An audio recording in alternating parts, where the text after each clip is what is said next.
जय हिंद साथियों। मैं सौरभ सिंह स्वागत करता हूं आपका आपके अपने परिवार रोजगार विद अंकित में। गुड मॉर्निंग सभी को।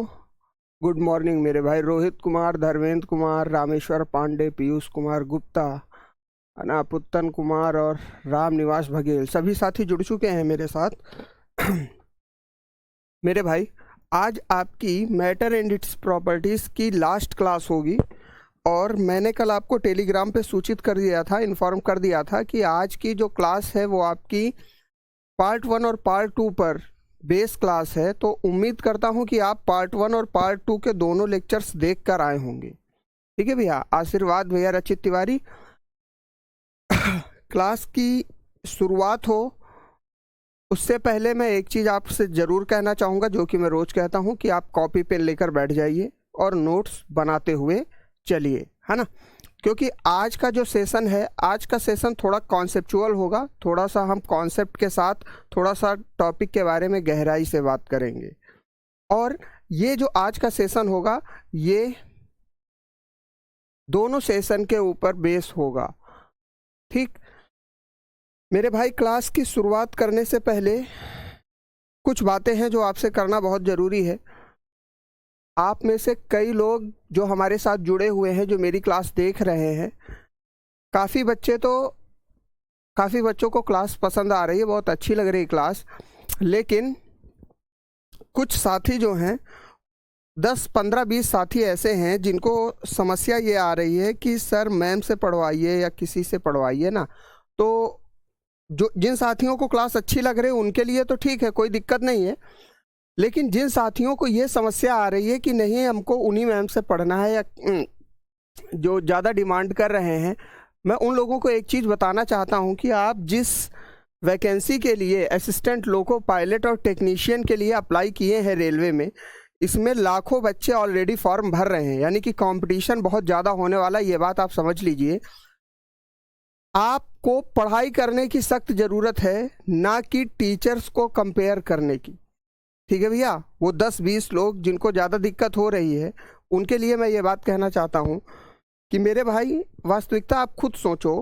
आज के इस कंपटीशन के समय में जहाँ पे आपने जिस वैकेंसी के लिए अप्लाई किया है वहाँ पर 20 लाख से अधिक फॉर्म पड़ चुके हैं ऑलरेडी, और वहाँ पर आपके पास इतना समय नहीं है कि आप अपने सब्जेक्ट को प्रॉपरली ढंग से देख सकें, और उस जगह पर आप क्या कर रहे हो, टीचर्स को कंपेयर कर रहे हो। आपको ये लग रहा है कि कोई भी टीचर ऐसे ही आपके सामने खड़ा हो जाता है, ऐसा नहीं होता है मेरे भाई, है ना। आप अगर मेरे बारे में सर्च करेंगे तो यूट्यूब पे आपको मेरी काफ़ी क्लासेस मिल जाएंगी। ठीक है भैया। तो इस चीज़ को आप समझो। आप अध्यापकों की तुलना करना बंद करो। अगर आप अध्यापकों की तुलना करोगे ना मेरे दोस्त, तो कंपटीशन इतना ज़्यादा है कि कब आपका समय निकल जाएगा और एग्ज़ाम सिर पे आके खड़ा हो जाएगा। और आप अपने घर की परिस्थितियों से बखूबी वाकिफ़ होंगे कि माता पिता किस तरीके से मेहनत कर रहे हैं। उनकी कहीं ना कहीं उम्मीदें आपके ऊपर टिकी हुई हैं। उनका एकमात्र सहारा आप हो, जो उनकी गरीबी को हटा सकते हो। और आप 400-500 रुपए का जो आप बैच लिए हो, ये पढ़ने की बजाय आप इस चीज़ को जाया कर रहे हो, इस चीज़ को वेस्ट कर रहे हो कि सर उन मैम को लाइए, उन मैम को लाइए। देखिए, मैं आपसे ये चीज़ ज़रूर कहता हूँ कि आप कंपेयर कीजिए मेरी क्लास को, आप मेरी क्लास को समझने का प्रयास कीजिए, और क्लास को जितना ज़्यादा समझेंगे वो आपके लिए बेहतर होगा। क्योंकि हमेशा याद रखिए, किसी भी अध्यापक की पहचान उसके सब्जेक्ट से होती है, और आपके लिए सब्जेक्ट ही महत्वपूर्ण है। क्योंकि परीक्षा में सिलेक्शन आपका सब्जेक्ट आपको दिलाएगा, ना कि कोई फेस वैल्यू आपको दिलाएगी। आपको अगर कंटेंट में कोई दिक्कत है तो आप टेलीग्राम ग्रुप पर कभी भी मैसेज करते हैं, मैं आपको परमानेंटली रिप्लाई देता ही रहता हूं। लेकिन शर्त ये है कि आपको मेहनत करनी होगी, क्योंकि कंपटीशन इस कदर बढ़ चुका है। जैसा कि आप जानते हैं, अभी 60,244 केवल उत्तर प्रदेश की पुलिस की भर्ती आई थी, उसमें 60 लाख से अधिक फॉर्म भर गया था। तो ऑलरेडी बच्चे इतने ज़्यादा हैं कि आपके पास टाइम वेस्ट करने का जरा से भी समय नहीं है। अगर आप पहले से पढ़ के नहीं आए हैं तो ये आपकी समस्या है, फिर भी मैं आपको कोशिश करता हूँ बेसिक से लेकर एडवांस तक चलने की। आप समझिए और नोट्स बनाइए, ये विज्ञान है। जी सर, आप भी कुछ बताइए सर।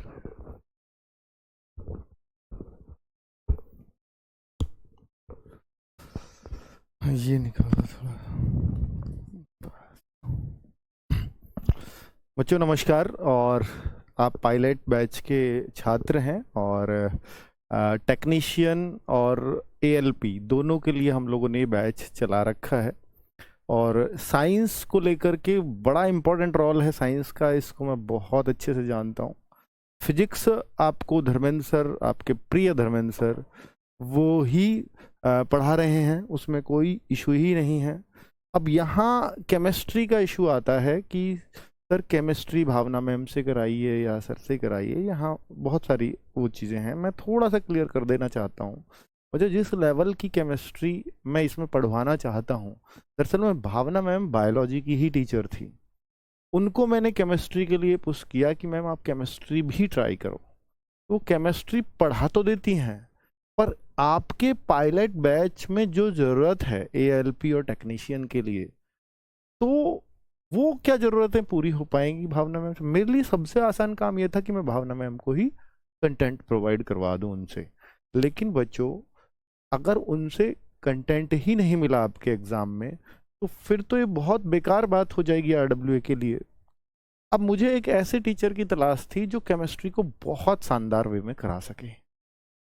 सर फिजिक्स और केमिस्ट्री के जबरदस्त टीचर हैं, आपको मैंने दिया है बीच बैच में, और एएलपी और टेक्नीशियन में दिया है, तो मैं जाहिर सी बात है कि ऐसा टीचर नहीं दूंगा जिससे आपका रिजल्ट बिगड़े, क्योंकि मैं रिजल्ट सुधारने के लिए टीचर ऐसा लेके आया हूँ।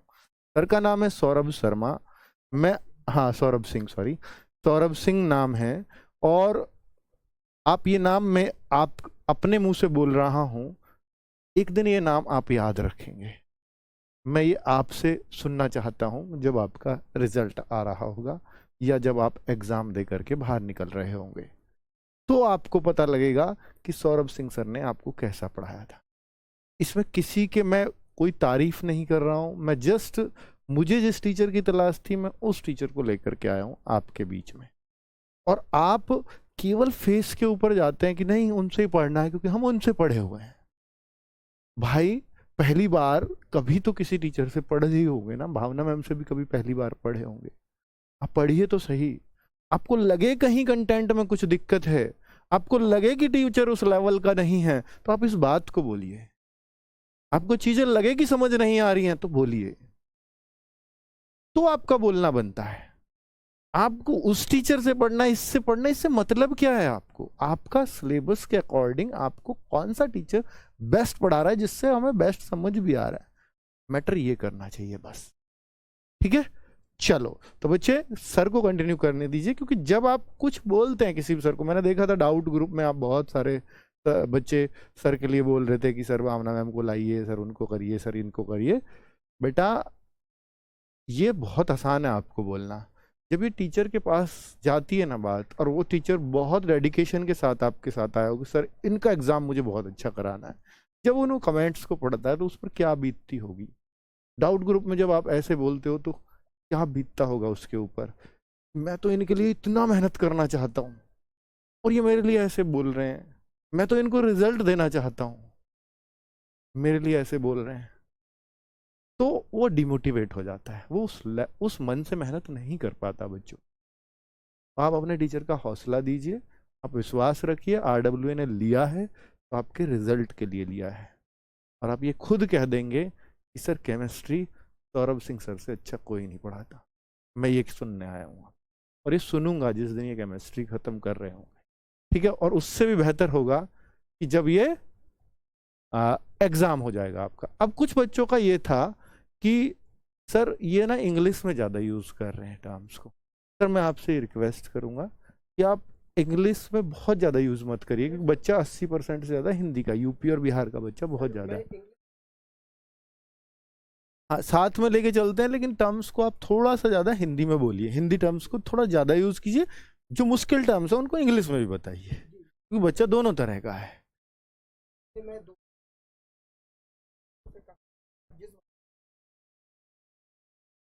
हाँ ठीक है, नोट्स तो हम प्रोवाइड करा ही देंगे, उसमें तो कोई दिक्कत ही नहीं है आपको। बट मैंने ये सर को बोल दिया कि थोड़ा सा वो हिंदी बायस्ड होके चले, है ना। और क्योंकि 80% आपकी लैंग्वेज में यूज़ हिंदी होनी चाहिए। ठीक है, चलिए, बाकी बाइलिंगुअल रहना भी है क्योंकि बच्चे वैसे भी हैं, सीबीएसई वाले भी हैं। जी जी जी। हाँ ठीक है ठीक है। अब आप मुझ पे भरोसा करते हैं तो सर से पढ़ लीजिए, आपका भरोसा नहीं टूटेगा आरडब्ल्यूएस। ठीक है, धन्यवाद।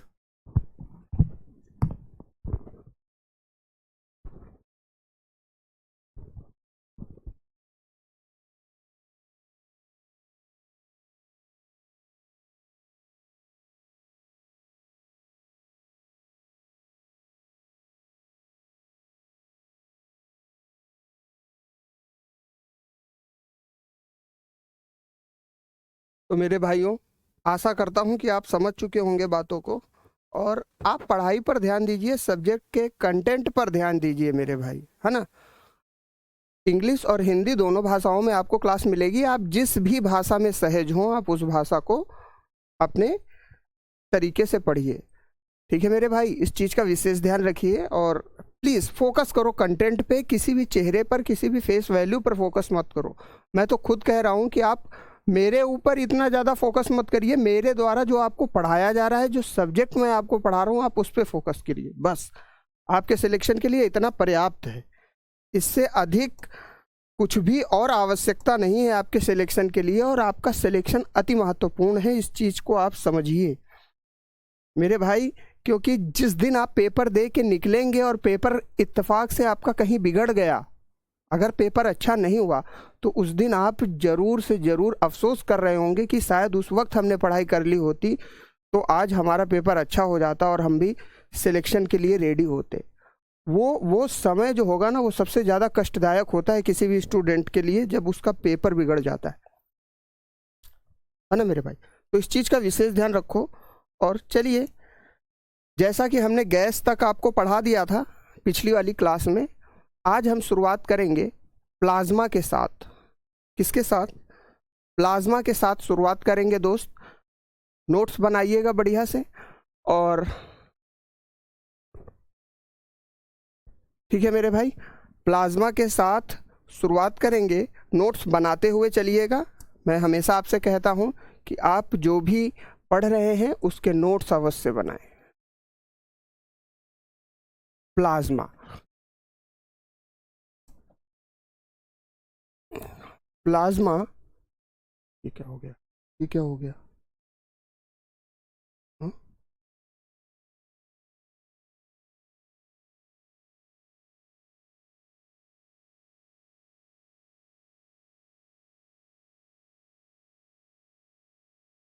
देखो क्या होता है प्लाज्मा, जरा समझो इस चीज़ को।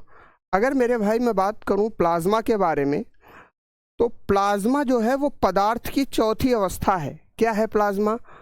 प्लाज्मा जो है पदार्थ की चौथी अवस्था है, fourth state of matter, fourth state of matter. ठीक है मेरे भाई, यानी कि पदार्थ की चौथी अवस्था। और हाँ, एक चीज़ और बताना चाहूँगा कि अगर आपको कोई भी डाउट होता है, देखो क्लास में काफ़ी बच्चे जुड़े हुए हैं तो सबके कमेंट देख पाना संभव नहीं है। आपको अगर कोई डाउट होता है तो आप टेलीग्राम पे मैसेज कर दीजिए। मैं शाम को बैठता हूँ तो आपके सारे मैसेज के एक एक रिप्लाई आपको दे देता हूँ। ठीक है, तो आपका कोई भी डाउट है तो आप टेलीग्राम पर ज़रूर जाके पूछ लीजिए, क्योंकि क्लास में सबके मैसेज पढ़ पाना ये संभव नहीं है। ठीक है मेरे दोस्त, तो टेलीग्राम पर आप बिल्कुल डाउट ग्रुप पे मैसेज पूछ सकते हैं। पदार्थ की चौथी अवस्था क्या कहलाती है? प्लाज्मा कहलाती है।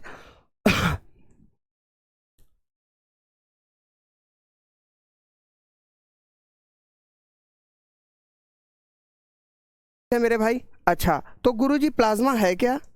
प्लाज्मा है क्या? देखो, अगर हम प्लाज्मा के बारे में बात करें तो प्लाज्मा जो है, प्लाज्मा जो है, प्लाज्मा को हिंदी में प्लाज्मा ही कहते हैं मेरे दोस्त। प्लाज्मा क्या है?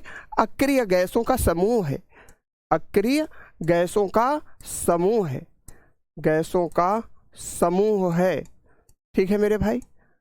अच्छा, अंग्रेजी में इनको आयोनाइज्ड गैसें भी कहा जाता है, अंग्रेजी में इनको आयोनाइज्ड गैसेस भी कहा जाता है। अब जरा ध्यान से सुनिएगा यहाँ पर कॉन्सेप्ट क्या बन रहा है। प्लाज्मा जो है पदार्थ की चौथी अवस्था है, और दूसरी चीज प्लाज्मा जो है अक्रिय गैसों का एक समूह है। अच्छा सर, प्लाज्मा की जो एक सबसे खास हैबिट होती है, अच्छा इस चीज़ को और थोड़ा सा समझिए कि सर अक्रिय गैसें क्या होती हैं या आयोनाइज्ड गैसें क्या होती हैं। मेरे भाई, आवर्त सारिणी आपने कभी ना कभी पढ़ी होगी, पीरियोडिक टेबल जिसको हम कहते हैं। तो आवर्त सारिणी में जो आखिरी समूह के, अंतिम समूह के जो तत्व होते हैं, जो गैसें होती हैं, जैसे हीलियम हो गई, नियॉन हो गई, आर्गन हो गई, ज़ेनॉन हो गई, ये सारी गैसें जो होती हैं, ये सारी गैसें आयोनाइज्ड गैसें कहलाती हैं। ठीक, क्यों? क्योंकि इनका जो होता है ऑक्टेट पूरा होता है, ऑक्टेट कंप्लीट होता है। ठीक, अच्छा, ऑक्टेट कंप्लीट होने का मतलब क्या होता है कि इन गैसों का सीधा सा मतलब ये है, ये ना तो इलेक्ट्रॉन लेंगी, ना तो इलेक्ट्रॉन लेंगी और ना तो इलेक्ट्रॉन देंगी। ठीक है भैया, ये ना तो इलेक्ट्रॉन लेंगी ना तो इलेक्ट्रॉन देंगी। इस बात को कैसे समझोगे? जैसे कि आप बाजार गए और आपको 50 रुपए की कोई चीज़ खरीदनी है और आपकी जेब में एग्जैक्ट 50 रुपए है।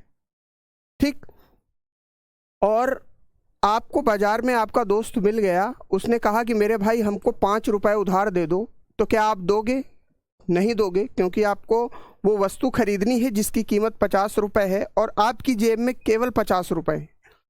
अगर आप उसको 5 रुपए उधार कर देते हो तो आपके पास 45 रुपए बचेंगे, जिससे आप वो वस्तु या सामान नहीं खरीद पाओगे।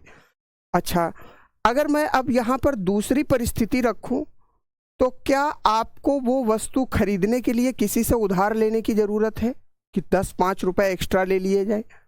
आप कहोगे नहीं सर, मेरे पास 50 रुपए पर्याप्त हैं और 50 रुपए की वो वस्तु आ जाएगी। ठीक, यानी कि अगर हम यहाँ पर देखें तो आप ना किसी व्यक्ति को उधार दे रहे हो, ना किसी व्यक्ति से उधार पैसे ले रहे हो। ठीक, ठीक इसी प्रकार ये जो गैसें होती हैं, ये ना तो किसी को इलेक्ट्रॉन देती हैं और ना तो किसी से इलेक्ट्रॉन लेती हैं। उम्मीद है आपको ये बात समझ में आ गई होगी। अक्रिय गैसें जो होती हैं, ये ना तो किसी को इलेक्ट्रॉन देती हैं और ना तो इलेक्ट्रॉन लेती हैं, और इन्हीं गैसों के समूह को हम प्लाज्मा कहते हैं। इन्हीं गैसों के समूह को हम प्लाज्मा कहते हैं। उम्मीद करता हूं यहां तक आपको कॉन्सेप्ट समझ में आ रहा होगा। हाँ या ना कमेंट करके बता दीजिएगा। ठीक है मेरे भाई। अच्छा, अब देखिए प्लाज्मा की जो एक मेन हैबिट होती है, प्लाज्मा क्या होता है? Plasma is a good conductor of electricity. Plasma is a good conductor of electricity, good conductor of electricity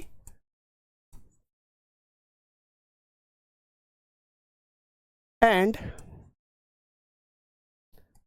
is affected by magnetic field. Affected by magnetic field. जरा ध्यान से समझिए मैं कहना क्या चाहता हूं, हिंदी में समझ लेते हैं इस बात को। देखो, इस लाइन का मतलब क्या हुआ? प्लाज्मा जो है, प्लाज्मा जो है ये विद्युत का बहुत अच्छा सुचालक है। विद्युत का सुचालक है। सुचालक आप समझ रहे होंगे, सुचालक आप समझ रहे होंगे, कंडक्टर है।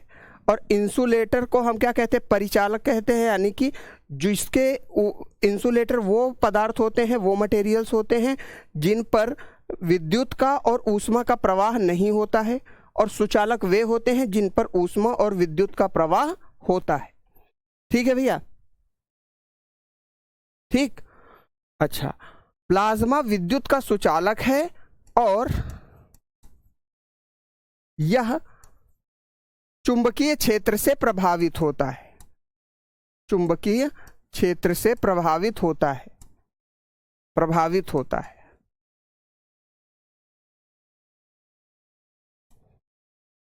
ठीक है भैया। अब जरा ये बात केवल एक लाइन नहीं है कि प्लाज्मा विद्युत का एक सुचालक है और चुंबकीय क्षेत्र से प्रभावित होता है। इसको ऐसे समझो, इसका कॉन्सेप्ट है जिससे पेपर में क्वेश्चन बनते हैं। क्या है सर इस चीज़ का मतलब? जरा देखो, आप लोगों से मैं बस एक प्रश्न पूछना चाहता हूँ। आप मेरे को इतनी बात बताओ कि हमारा जो मानव शरीर है, यानी कि जो ह्यूमन बॉडी है, जो हमारा मानव शरीर है, वो विद्युत का या ऊष्मा का सुचालक है या कुचालक है? बस आप मेरे को इतनी बात बताओ। हमारा जो मानव शरीर है वो इलेक्ट्रिसिटी का यानी कि विद्युत का कंडक्टर है, सुचालक है या कुचालक है? इतना कमेंट करके जल्दी से बताओ। आशा करता हूं आपको ये इस प्रश्न का उत्तर मालूम होगा।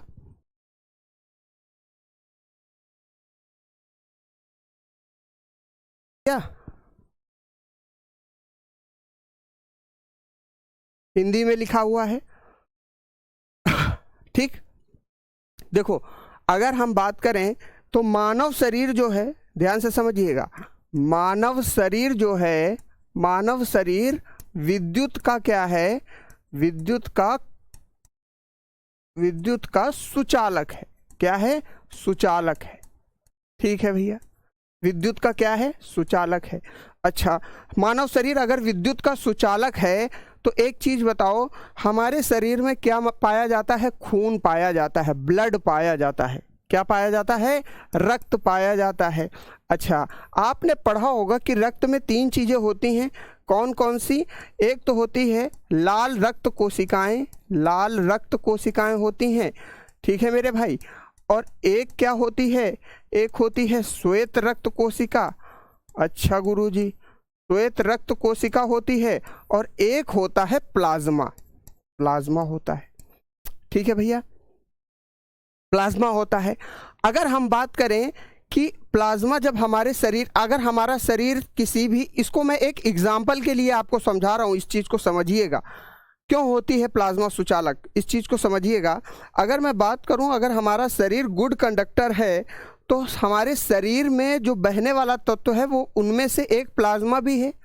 अगर प्लाज्मा बैड कंडक्टर होता, अगर प्लाज्मा कुचालक होता तो हमारा शरीर भी कहीं ना कहीं विद्युत का कुचालक होता। क्यों?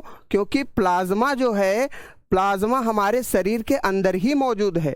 अगर हमारे शरीर के अंदर कोई कुचालक वस्तु मौजूद है जो विद्युत का चालन नहीं करती तो स्वाभाविक सी बात है हमारा शरीर भी कुचालक होता। ठीक है भैया, तो अगर हम यहाँ पर बात करें तो प्लाज्मा जो है, प्लाज्मा विद्युत का बहुत अच्छा सुचालक है, विद्युत का बहुत अच्छा सुचालक है। ये तो एक कॉन्सेप्ट था जिसके माध्यम से आप याद रख सकते हो कि प्लाज्मा हमेशा विद्युत का बहुत अच्छा सुचालक है। मुख्य बात यहाँ पर आती है कि गुरुजी अगर हम इस लाइन को देखें, यह चुंबकीय क्षेत्र से प्रभावित कैसे होता है, जरा ये बात बताइए।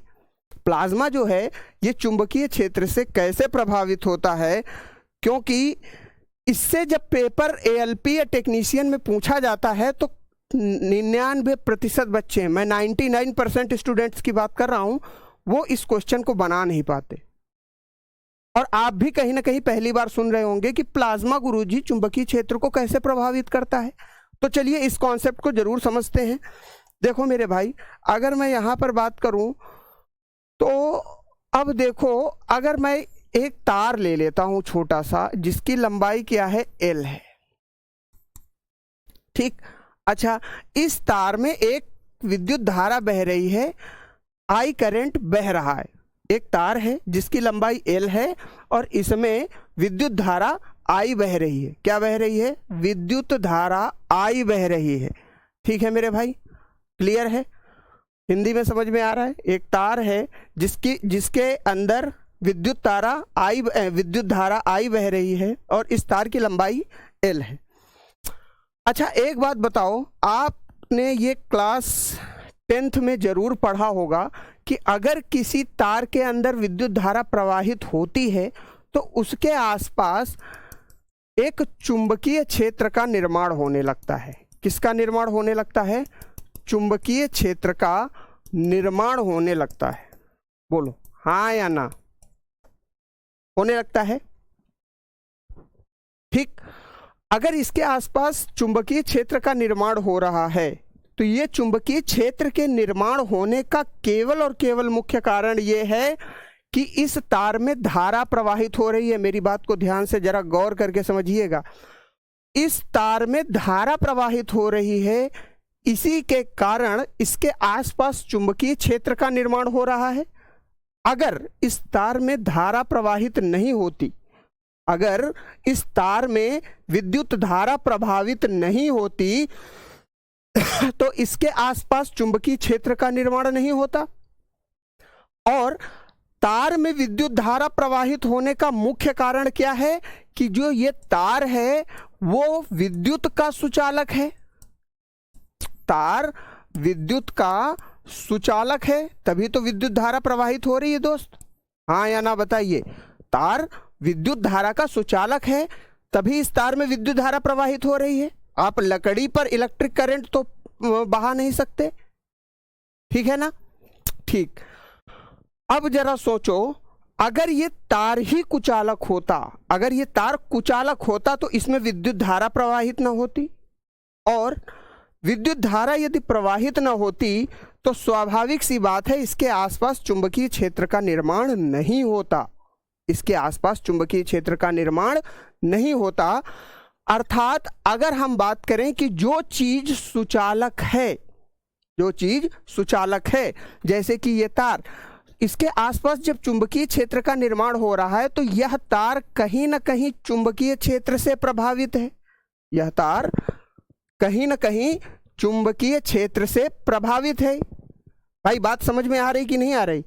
ये तार सुचालक है और सुचालक होने की वजह से इसमें विद्युत धारा बह रही है, और विद्युत धारा की वजह से इसके आसपास चुंबकीय क्षेत्र का निर्माण हो रहा है। और चुंबकीय क्षेत्र का निर्माण होने के कारण ये तार जो है चुंबकीय क्षेत्र से कहीं ना कहीं प्रभावित है। ठीक इसी तरीके से अगर हम प्लाज्मा के बारे में बात करें तो प्लाज्मा भी तो सुचालक है।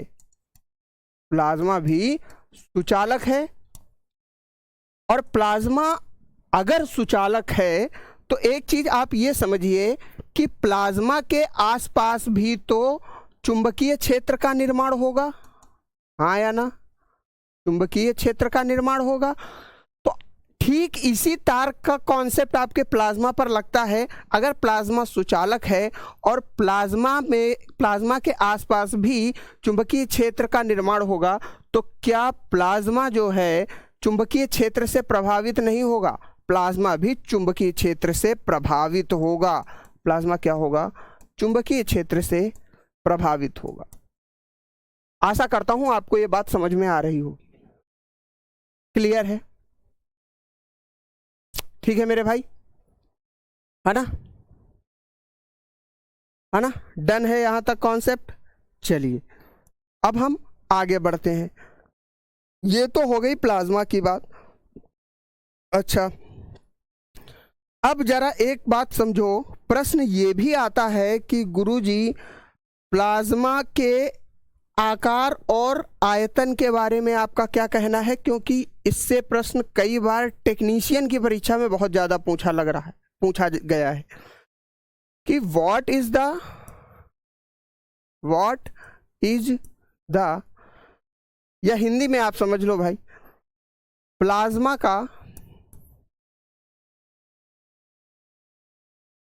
का आकार एवं आयतन क्या है? आयतन क्या है? ठीक है भैया, ये पेपर में कई बार क्वेश्चन पूछा गया है। टेक्नीशियन में खासकर आप प्रीवियस ईयर के क्वेश्चन पेपर उठा के देख सकते हैं। ठीक है मेरे भाई। चलो अगर हम यहाँ पर देखें तो इसको रटने की जरूरत बिल्कुल भी नहीं है, क्योंकि अगर आप रटोगे तो कहाँ तक रटोगे, ये विज्ञान है ना? तो इस चीज को समझो। कह रहे हैं sir human body, Ram Niwas Baghel कह रहे हैं सर ह्यूमन बॉडी भी गुड कंडक्टर है, उसमें मैग्नेटिक फील्ड क्यों नहीं होता? देखो राम निवास बघेल जी, आपका प्रश्न मैंने देख लिया है तो मैं आपको बता देता हूं। एक चीज समझो, हमारी एक ह्यूमन बॉडी है, बिल्कुल है, गुड कंडक्टर है।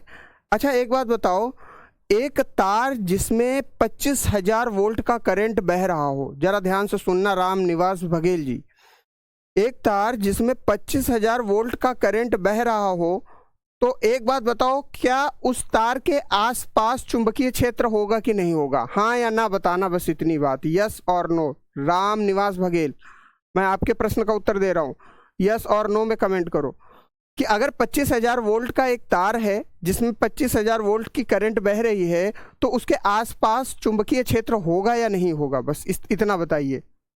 होगा, बिल्कुल ठीक। अच्छा, अगर आप देखोगे तो आप जब अपने ह्यूमन शरीर को, अपने मानव शरीर को या अपने हाथ को उस तार के पास भी ले जाओगे ना, तब भी आपको करंट का झटका लगेगा। क्यों लगा? क्योंकि यह जो उसके आसपास, तार के आसपास जो चुंबकीय क्षेत्र है, उसके क्षेत्र में, चुंबकीय क्षेत्र में जैसे ही आपका हाथ प्रवेश किया वैसे ही आपको झटका लगा। यानी कि आपका हाथ जो कि सुचालक है, ये चुंबकीय क्षेत्र से प्रभावित हो रहा है। आपका जो हाथ है ये चुंबकीय क्षेत्र से प्रभावित हो रहा है।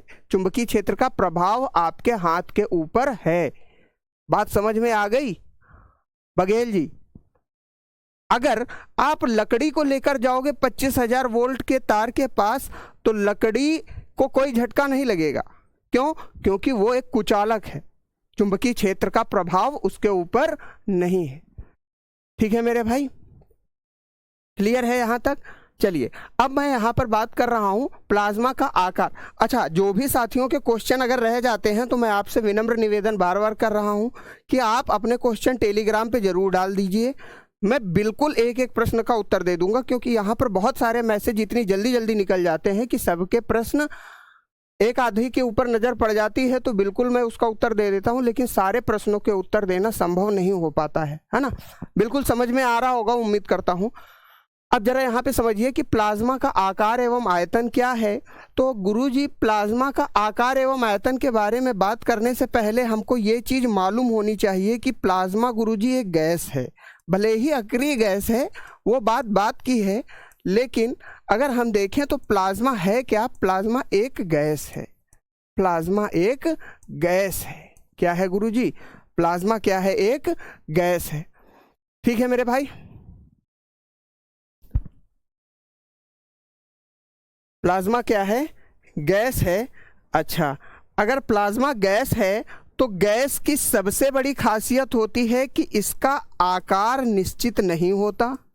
आकार निश्चित नहीं होता।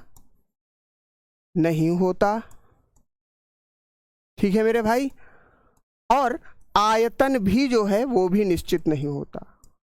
बोलो, आयतन भी निश्चित नहीं होता। आयतन निश्चित नहीं होता। बोलो, एकदम पानी की तरह साफ कॉन्सेप्ट आपको समझ में आ रहा होगा, शीशे की तरह, आईने की तरह साफ है सारे कॉन्सेप्ट कि प्लाज्मा अगर एक गैस है तो हमने पिछली 2 क्लासों में आपको ये बात बताई है कि गैस का आकार निश्चित नहीं होता और गैस का आयतन भी निश्चित नहीं होता। आकार को अंग्रेजी में शेप कह देते हैं। शेप फिक्स नहीं होता। और अगर हम बात करें तो आयतन को अंग्रेजी में वॉल्यूम कह देते हैं।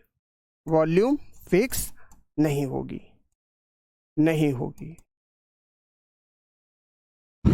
समझ में आ रहा है भैया? ठीक है मेरे दोस्त, कोई दिक्कत यहां तक? क्लियर हो गई बात?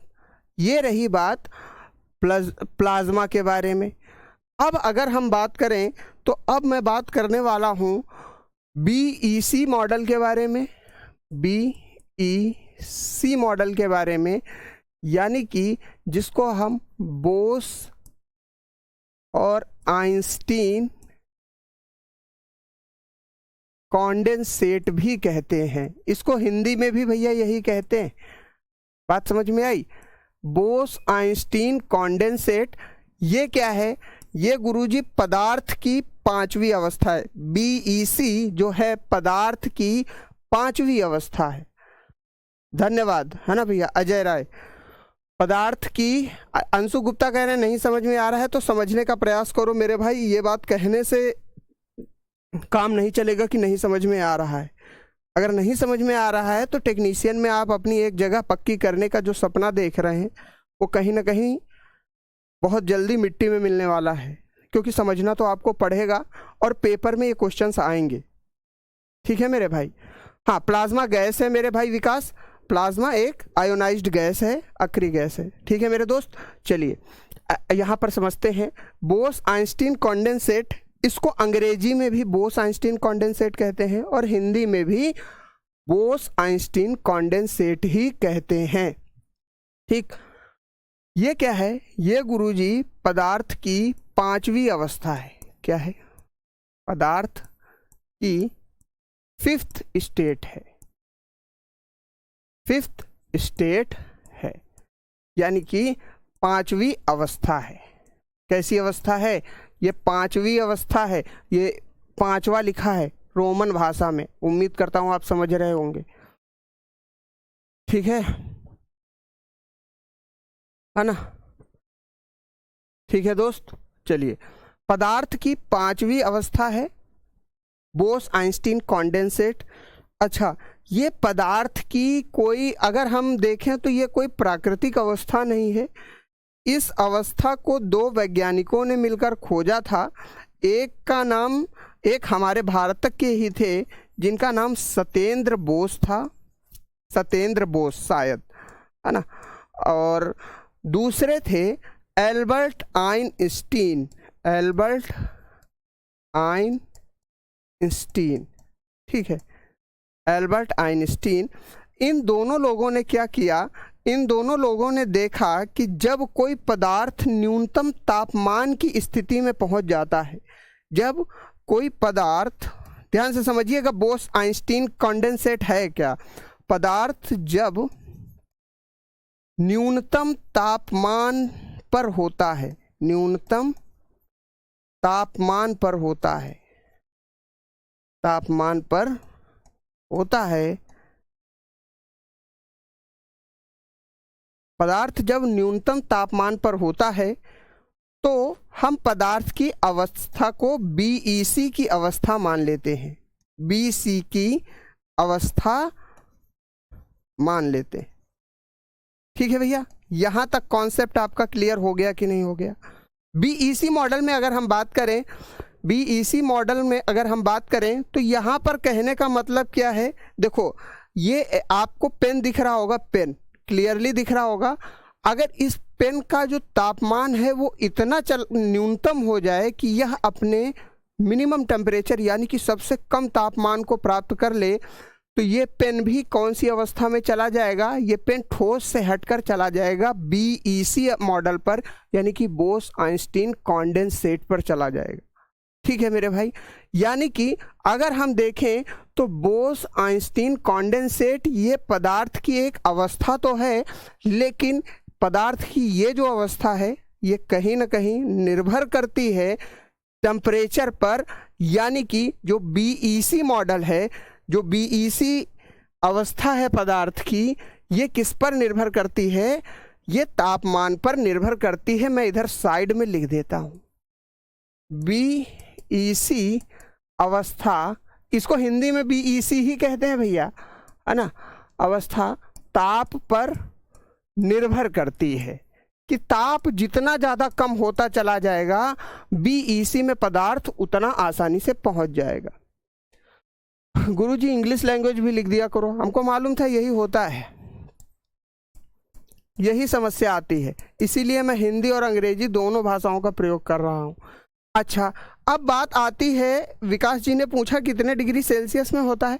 देखो, अगर हम बात करें तो ये जो अवस्था होती है जब न्यूनतम किसी चीज़ का ताप होता है, उस अवस्था को हम एब्सोल्यूट टेम्परेचर कहते हैं।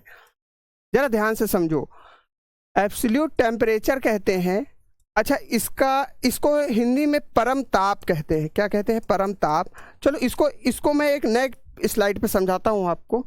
देखो, परम ताप वह स्थिति है, परम ताप यानी कि इसको मैक्सिमम -273 केल्विन माना जाता है। परम ताप की जो गणना होती है, जो एक स्टैंडर्ड मेजर है, वो कितना है? 273 केल्विन। 200, अब केल्विन जानते होंगे आप, ताप को मापने की एक स्केल है। ठीक है भैया। तो यदि किसी भी पदार्थ का तापमान -273 केल्विन हो जाता है तो वह एब्सोल्यूट टेम्परेचर यानी कि परम ताप की स्थिति में पहुंच जाता है। अच्छा, इसको और समझेंगे। इस अवस्था में क्या होता है कि जैसे कि मैंने आपको बताया था कि पदार्थ जिन भी कणों से मिलकर बना है वो कण हमेशा गति करते रहते हैं। प्रीवियस 2 क्लासों में बताया मैंने, पहले वाली 2 क्लासों में। अगर हम बात करें तो पदार्थ के कण हमेशा गति करते रहते हैं, लेकिन यहाँ पर तापमान इतना न्यूनतम हो चुका होता है। न्यूनतम ताप होने के कारण, न्यूनतम ताप होने के कारण पदार्थ क्या होते हैं, पदार्थ गति करना बंद कर देते हैं, गति करना बंद कर देते हैं, जो कि वास्तविकता में संभव नहीं है, इसकी केवल एक कल्पना की गई है। ठीक है भाई, बंद कर देते हैं। हालांकि ये आपके सिलेबस में है नहीं, आपने पूछा है तो मैं बता दे रहा हूं। ठीक, जब गति करना बंद कर देते हैं तो स्वाभाविक सी बात है कि पदार्थ के कणों का IMF भी बहुत कमजोर हो जाता है, वीक हो जाता है। ठीक है भैया। अच्छा, जब वीक हो जाता है तो स्वाभाविक सी बात है कि अब कोई एनर्जी बची नहीं, जब न्यूनतम एनर्जी होगी। क्यों? क्योंकि पदार्थ तेज गति कब करेंगे? जब पदार्थ को ऊष्मा प्रवाहित की जाएगी तब वो तेज गति करेंगे। ठीक है भैया, यहां तक कोई समस्या? ठीक, देखो एक लोग कह रहे हैं कि शायद उनका नाम ऊपर निकल गया कि अगर 0 डिग्री होगा तो क्या होगा, है ना। एक चीज समझो यार, 0 डिग्री से भी माइनस में टेम्परेचर चलता है ना। तो न्यूनतम अवस्था को स्टैंडर्ड मापन में -273 केल्विन मापा गया है। तो जब इस कंडीशन में पहुंचता है तब पदार्थ के मॉलिक्यूल्स का यानी कि परमाणुओं का गति जो होती है बंद हो जाती। यहाँ तक उम्मीद करता हूँ बात आपको समझ में आ रही होगी। ये एक एग्जाम्पल है, ये बहुत हाई लेवल हम लोग चले गए डेप्थ में, इसका कोई लेना देना है नहीं पेपर में, लेकिन आप समझ लो, जानकारी आपके पास होनी चाहिए। अगर मैं यहाँ पर बात करूँ तो बोस-आइंस्टीन कॉन्डेंसेट की आपको इतनी चीज़ें जरूर याद रखनी है कि पदार्थ की यह 5वीं अवस्था है, इंपॉर्टेंट है, इसको ध्यान रखना। यहाँ से पेपर में क्वेश्चन पूछा जा सकता है। सत्येंद्रनाथ बोस और एल्बर्ट आइंस्टीन ने इसे खोजा था। और इसकी मुख्य परिभाषा क्या है कि पदार्थ जब न्यूनतम अवस्था पर होता है, न्यूनतम ताप की अवस्था पर होता है, तो हम उसे क्या कहते हैं? बोस-आइंस्टीन कॉन्डेंसेट कहते हैं। ठीक है भैया, यहाँ तक कोई दिक्कत? क्लियर है? बोलो, ध्यान से समझ में आ गया यहाँ तक? चलिए, अब बोस-आइंस्टीन कॉन्डेंसेट के बाद हमारे पास कॉन्सेप्ट आता है, अब आता है हमारे पास interchange of state of matter, यानी कि अवस्थाओं में परिवर्तन। और ये आपका लास्ट कॉन्सेप्ट है, अवस्थाओं में परिवर्तन। ठीक है मेरे भाई, अवस्थाओं में परिवर्तन यानी कि change in state of matter, change in state of matter. ठीक है मेरे भाई। अच्छा, बोलो आज समझ में आ रहा है कि नहीं आ रहा है भाई? क्लियर है यहां तक?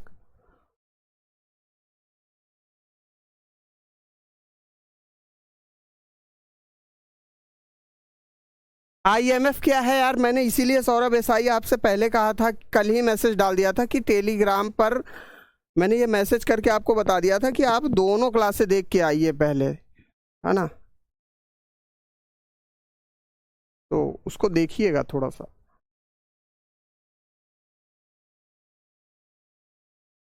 ठीक है ना। और किसी का कोई भी डाउट बनता है तो बिल्कुल टेलीग्राम में पूछ लीजिएगा। चलिए, अच्छा, अवस्थाओं में परिवर्तन से पहले हम जरा एक चीज को और पढ़ेंगे। वो क्या है? पहले हमें प्रसार के बारे में पढ़ना होगा, यानी कि डिफ्यूजन के बारे में समझना होगा। इसको समझ लीजिए क्योंकि यहाँ से भी प्रश्न कभी कदार पेपर में पूछ लेता है, अधिकतर तो नहीं पूछता लेकिन हाँ कभी कदार पूछ लेता है। और डिफ्यूज़न को हिंदी में क्या कहते हैं हम? प्रसार कहते हैं। क्या कहते हैं? प्रसार कहते हैं। अब जरा एक चीज़ समझो, क्या होता है डिफ्यूज़न? इस चीज़ को थोड़ा सा ध्यान से समझ लो, ओरली बता रहा हूँ। ठीक है मेरे भाई, समझ में आ रहा है सभी को, है ना? चलिए, समझ में आ रहा है, बेहतरीन। चलिए, प्रसार क्या होता है? चलो, अगर हम प्रसार के बारे में समझें तो इसको एक एग्जाम्पल के थ्रू समझो। जैसे ये पानी की बोतल है ना? ये क्या है? पानी की बोतल है और इसमें पानी भरा हुआ है। इसमें क्या भरा हुआ है? पानी भरा हुआ है। ठीक। अच्छा जरा सोचो, इस पानी की बोतल में, यानी कि इस पानी में अगर हम स्याही, जिसको इंक कहते हो तुम, इंक, अगर हम इस पानी में थोड़ी सी इंक मिला दें या स्याही मिला दें, तो बताओ स्याही इस पानी में पूरी तरीके से मिल जाएगी कि नहीं मिल जाएगी? हाँ या ना, बस इतना कमेंट करना है। स्याही जो है वो इस पानी में पूरी तरीके से मिल जाएगी या ना मिल जाएगी?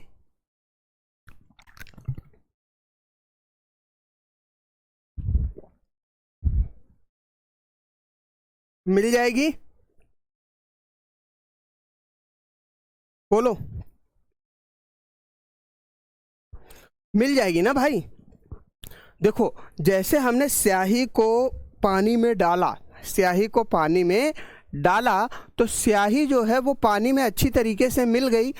जैसे ही स्याही मिली तो अब यहाँ पे देखो, ये एक मैंने बूंद बनाई है स्याही की, ये मैंने एक बूंद बनाई है स्याही की। ये क्या है? स्याही है, जिसको अंग्रेजी में इंक कहते हैं। ठीक है भैया, ये क्या है? इंक है।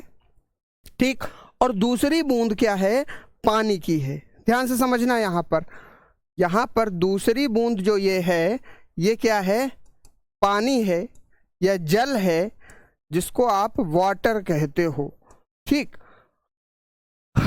इन दोनों को जब हमने मिलाया तो ये जो स्याही थी ये पूरी तरीके से इसमें मिल चुकी है। अच्छा, इन दोनों को जब मिलाने पर एक नया मिश्रण तैयार हुआ होगा, एक नया सॉल्यूशन, एक नया घोल तैयार हुआ होगा, तो उसको हम ये मान लेते हैं, ये क्या है? स्याही और पानी का घोल। स्याही और पानी का घोल। ठीक है भैया, स्याही और पानी का घोल है।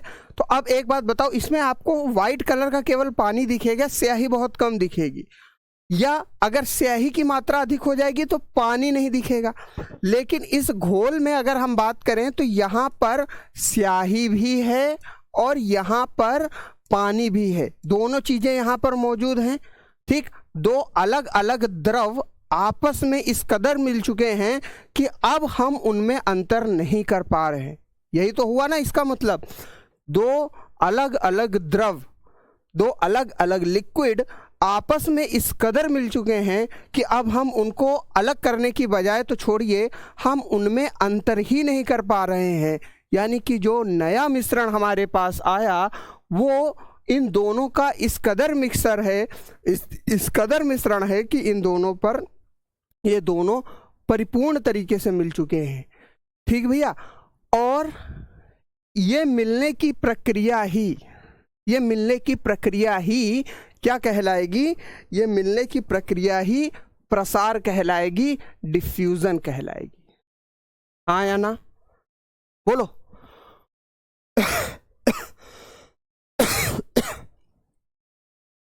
ये मिलने की प्रक्रिया ही क्या कहलाएगी? डिफ्यूजन कहलाएगी। क्लियर है यहां तक? ठीक, क्लियर हो गई बात।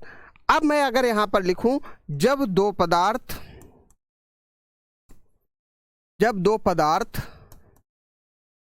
आपस में पूर्ण रूप से मिल जाते हैं, पूर्ण रूप से मिल जाते हैं, देखो ये एएलपी का लेवल है, क्योंकि आपको मालूम है रेलवे में बहुत हाई लेवल क्वेश्चन पूछता है, अच्छी खासी साइंस पूछता है ना। तो आप इस चीज़ को विशेष तौर पे ध्यान से समझिए। और अगर आपका साइंस का बैकग्राउंड नहीं रहा है, कि आप विज्ञान पढ़े नहीं है पहले की क्लासों में, तो भी आपको समझना होगा अगर आपको वास्तविकता में रेलवे की नौकरी चाहिए, क्योंकि आपको मालूम है कि रेलवे में विज्ञान सबसे ज़्यादा स्कोरिंग सब्जेक्ट है। ठीक है भैया। हाँ देखो, जब दो पदार्थ आपस में पूर्ण रूप से मिलते हैं तो उसे प्रसार कहते हैं। आप इतना लिख लीजिए, तो उसे प्रसार कहते हैं। ठीक है मेरे भाई, उसे क्या कहते हैं? प्रसार कहते हैं। उदाहरण के लिए आप लिख लो, स्याही और पानी का मिश्रण लिख लो, स्याही और पानी का मिश्रण। ठीक है मेरे भाई, इसमें हम और भी गहराई में जा सकते हैं, लेकिन उसका कोई मतलब नहीं है। स्याही और पानी का मिश्रण। ठीक है मेरे भाई, अगर हम इसको और गहराई में देखें थोड़ा तो हम जा सकते हैं, लेकिन पेपर में उस लेवल का क्वेश्चन नहीं आता है। लेकिन अगर आपको जानना है तो इस चीज़ को समझ लो, ये दोनों जब आपस में मिले तो ये पूरी तरीके से क्यों मिल गए? क्योंकि इनके बीच में जो लगने वाला अंतर आणविक बल था, क्योंकि भैया ये स्याही है, इसका अपना एक IMF होगा, यानी कि इसका अपना अंतर आणविक बल होगा, और ये पानी है, पानी का अपना अंतर आणविक बल होगा। तो ये दोनों अंतर आणविक बल इस प्रकार से कमज़ोर हो जाते हैं, इस प्रकार से इन बलों के अंदर ताकत खत्म हो जाती है कि ये दोनों आपस में मिल जाते हैं। बात समझ में आई? इंटरमोलिकुलर फोर्स ऑफ अट्रैक्शन जो होता है, अंतर आणविक बल जो होता है, वो बहुत कमज़ोर हो जाता है। बात समझ में आ गई? ठीक है। 12वीं के बाद पहली बार केमिस्ट्री पढ़ रहे हैं, ठीक है, तो समझना चाहिए, आपको पढ़ना पड़ेगा ना। समझ में आ रहा है भैया? यहाँ तक हो गया, डन हो गया। चलिए, इसके बाद किसी की क्लास है, मैं थोड़ा सा और एक्स्ट्रा।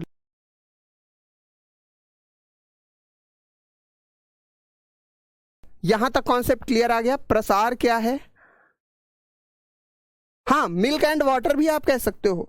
दूध में पानी का मिलना, खून में पानी का मिलना, आप किसी भी चीज़ का उदाहरण ले सकते हो। मैंने तो एक एग्जाम्पल दिया आपको स्याही और पानी का, है ना। अब दूध से पानी को अगर मिला दोगे तो क्या दूध से पानी को अलग किया जा सकता है? नहीं किया जा सकता है। खून से पानी को अलग किया जा सकता है? नहीं किया जा सकता है। स्याही से पानी को अलग किया जा सकता है? नहीं किया जा सकता है। बात समझ में आ रही ना आपको? कॉन्सेप्ट यहां तक क्लियर हो रहे हैं कि नहीं हो रहे, है ना। चलिए, अब हम बात करने वाले हैं अवस्थाओं में परिवर्तन, और ये हमारा लास्ट टॉपिक है, लास्ट कॉन्सेप्ट है। इसके बाद हमारा मैटर एंड इट्स प्रॉपर्टीज, यानी पदार्थ एवं इसके गुण समाप्त हो जाएगा। ठीक है भैया, बोलो, कोई दिक्कत है?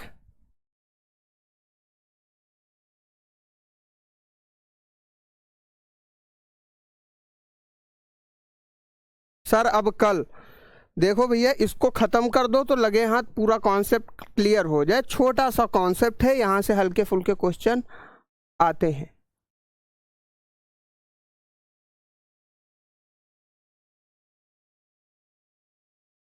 है ना। चलो चलो यहाँ पे देखते हैं। अगर हम अवस्थाओं में परिवर्तन के बारे में बात करें मेरे भाई, तो अवस्थाओं में पहला परिवर्तन जो हमें देखने को मिलता है तो वो कहलाता है फ्यूजन का। क्या होता है? फ्यूजन। और फ्यूजन क्या है? अच्छा, फ्यूजन को समझने के लिए आप सर एग्जाम मिक्सचर का कॉन्सेप्ट करवा दो, शुगर का पानी में मिलना। देखो, फ्यूजन का मतलब क्या होता है? फ्यूजन को हिंदी में हम विलय भी कहते हैं, या संलयन भी कई किताबों में आपको देखने को मिलता है, संलयन या विलय। क्या होता है गुरुजी? फ्यूजन का मतलब सीधा सीधा ये होता है, यहाँ पे लिख देता हूँ। विलय क्या है?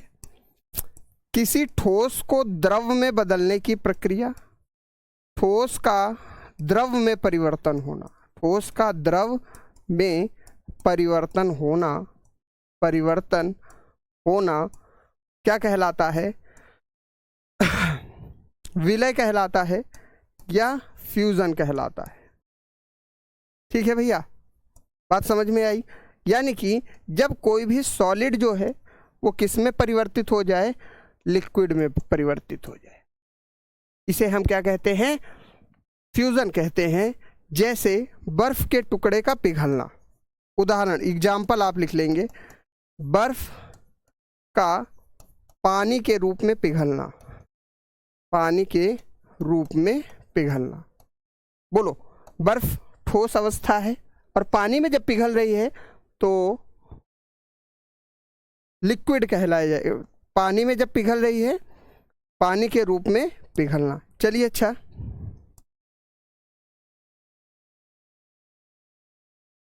ठीक है मेरे भाई, चलो अच्छा, इसके आगे हम कल की क्लास में कंटिन्यू करेंगे। अच्छा, एक चीज़ और समझ लो, आज यहीं पे रोकते हैं। कल हम नया टॉपिक शुरू करेंगे, क्लासिफिकेशन ऑफ मैटर। कल हम नया टॉपिक शुरू करेंगे। इसके बाद के जो, हाँ, इसमें जो अवस्थाओं में परिवर्तन के कुछ पॉइंट हैं, जैसे इवापोरेशन है, संघनन है ना, कंडेंसेशन है और मेल्टिंग है, गलनांक है, क्वथनांक है, इनके बारे में भी चर्चा करेंगे। केल्विन और सेल्सियस स्केल पर भी चर्चा करेंगे। कल थोड़ी सी चर्चा उस पर करके इस टॉपिक को कंप्लीट करेंगे। लेकिन मेरे भाई कल मैं शुरुआत भी करूंगा क्लासिफिकेशन ऑफ मैटर के साथ, क्लासिफिकेशन ऑफ मैटर के साथ उन टॉपिक्स को ख़त्म करते हुए। ये जो स्टेट्स ऑफ मैटर है, सेल्सियस, केल्विन स्केल, क्वथनांक, गलनांक, इन सारी चीज़ों को बताने के बाद हम नया टॉपिक स्टार्ट करेंगे, पदार्थ का वर्गीकरण। ये नया चैप्टर है, पदार्थ का वर्गीकरण। ठीक है